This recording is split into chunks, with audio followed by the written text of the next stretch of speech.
Today, we're going to be breaking down how athletes can have perfect running mechanics. We're going to be talking about some of the things that all athletes should avoid when it comes to their running mechanics and some of the 4 key areas to make you the most efficient sprinter as possible. Now, the first thing we're going to talk about is foot strike. So whenever you're striking the ground when you are sprinting, your foot strike is one of the most important elements of being explosive and having a powerful knee drive up. So when you strike the ground, you guys, a lot of athletes, one of the common mistakes that they will make is that they will be on their tippy toes, right? I think everybody knows that we shouldn't be on our heels. You shouldn't be striking the ground on your heels first because the heel is the least explosive part of your foot. And then a lot of athletes think, well, I should run on my toes. But if you're on your toes, you're not going to be able to explode up and drive your opposite knee up because you're essentially pushing off of the ground when you run to drive your knee up to this 90-degree angle, right? So where you want to strike the ground is the ball of your foot. This area right here where you see Usain Bolt striking the ground on every single stride. He is on the ball of his foot. That's what's making contact so he could push.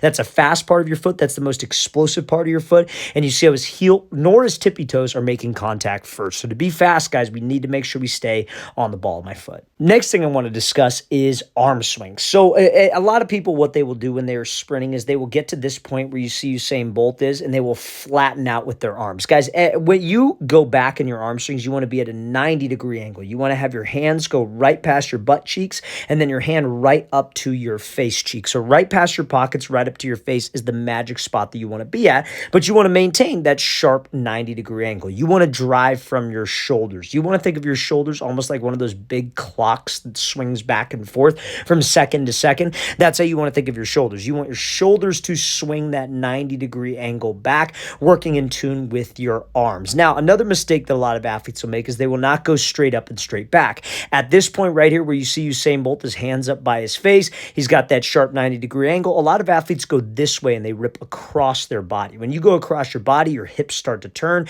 You're not in as explosive a position. Or I should say you're not working in a straight line because the shortest distance or the quickest distance between two objects is straight across, and that's ultimately how you want your arms to be. So right past your pockets, right up to your cheek, maintain that sharp 90 and let the shoulders swing you.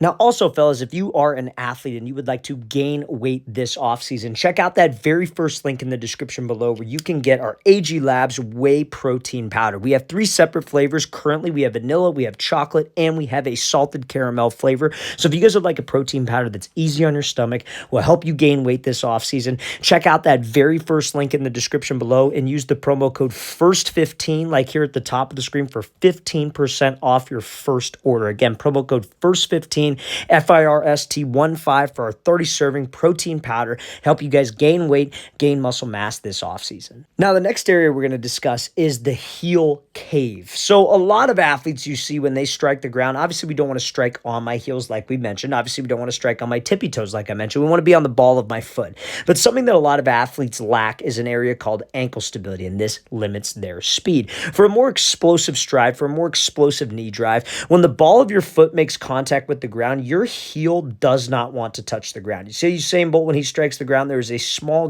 gap of air between his heel and between the track. Then you look at his next stride, you can really see it on this one. When he strikes the ground, there is a gap between his heel and the track. That is ultimately where we want to be. That's how you guys can utilize the ball of your foot correctly. When that heel caves down, it's almost like your stride doesn't have any push, doesn't have any jump up in the air. Think of it like this. Let's say you're trying to jump up and like dunk a basketball. You're not going to jump with your whole foot on the ground. You're going to jump off of the ball of your foot, right? You're going to try to keep your heel off the ground because that's the most explosive part of your foot, and that's how you could get that proper knee drive. So it's more than just striking the ground on the ball of your foot. It's striking the ground only on the ball of your foot and not letting your heel cave. So how can you work on that? Doing different exercises like I've seen a lot of athletes, and this is what I'll have athletes do, is that I'll set up like a 10-yard, I guess you could say like distance, 10 yards away. And what I'll have them do is I'll just have them broad jump. Every single time they touch the ground, their heels are not allowed to touch the ground. Then they have to explode to the next jump, then explode to the next jump to work on that ankle stability. Another thing I'll have athletes do is stay on one foot and just hop on one foot without their heel touching the ground from point A to point B, which is about 10 to 20 yards away.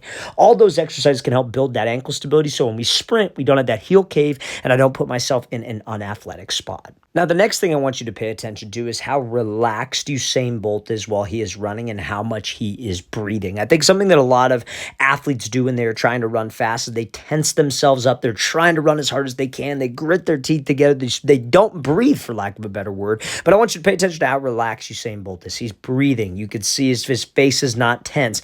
Every single stride he's breathing. Every single arm drive he's breathing, because that's what it takes, you guys. When you're relaxed like this, what that allows you to do is that allows you to have more range of motion with your arms. It allows you to have more range of motion with your legs. You never want to run stiff. You never want to run tense. You never want to hold your breath, because all that can do is limit your range of motion and will make you a slower athlete on the track, on the field, or wherever it may be.